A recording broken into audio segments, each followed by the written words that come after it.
Assalamualaikum warahmatullahi wabarakatuh. Perkenalkan, nama saya Nabila Izatil Isma, nomor absen 29 dari kelas 11 FL2. Di sini saya akan menjelaskan sedikit materi tentang basis data, mulai dari pengertian, manfaat, dan lain-lainnya.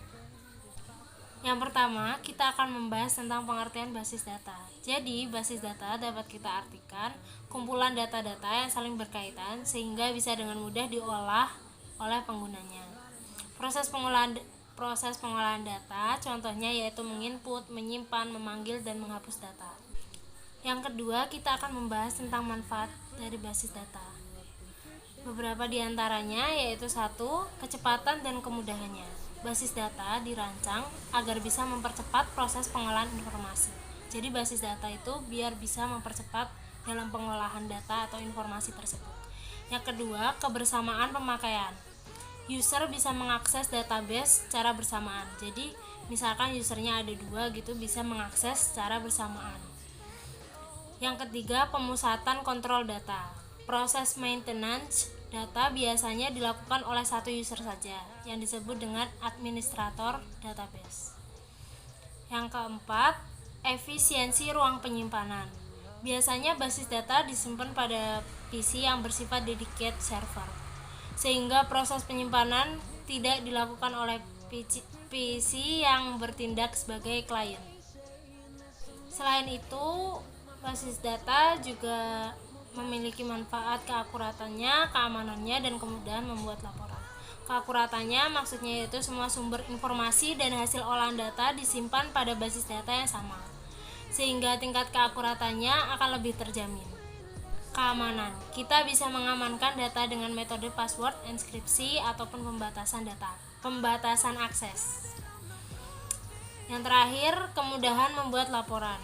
Fitur view dan query memudahkan user untuk membuat laporan dalam bentuk grafik, statistik, dan lainnya. Setelah mempelajari soal pengertian dan manfaat basis data, kita akan mempelajari contoh-contoh sistem basis data. Beberapa contoh sistem basis data: sistem basis data kependudukan, sistem basis data akademik, sistem basis data inventory, dan masih banyak lagi yang lainnya. Basis data mempunyai 7 komponen. Yang pertama, perangkat keras atau hardware, sistem operasi atau operating system, basis data atau database, program aplikasi atau application program, database management system atau DBMS, database administrator atau DBA, sama pengguna atau user. Yang keempat, kita akan mempelajari tentang adapun cara-cara yang dilakukan oleh basis data. Yang pertama, pembuatan database baru atau create database, pemusnahan database atau drop database, pembuatan tabel baru dalam database atau create table, penghapusan tabel dari suatu database atau drop table, pengisian data atau record ke dalam tabel atau insert, menampilkan data yang ada pada tabel atau select, mengubah data yang ada pada tabel atau update, dan yang terakhir, penghapusan data yang ada pada tabel atau delete. Penghapusan data yang ada pada tabel atau delete. Sistem manajemen basis data.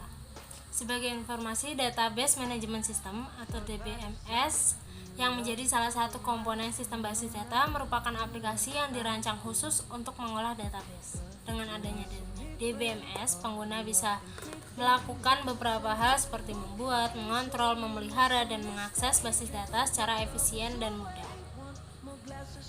Sebab umumnya DBMS mempunyai fitur-fitur yang memungkinkan data bisa diakses dengan mudah. Fitur-fitur yang biasa dijumpai pada DBMS adalah keamanan, independensi, data sharing, integritas, dan pemulihan. Sekian sedikit penjelasan dari saya. Mohon maaf apabila ada salah dalam kata maupun materi. Saya meminta maaf yang sebesar-besarnya. Wassalamualaikum warahmatullahi wabarakatuh.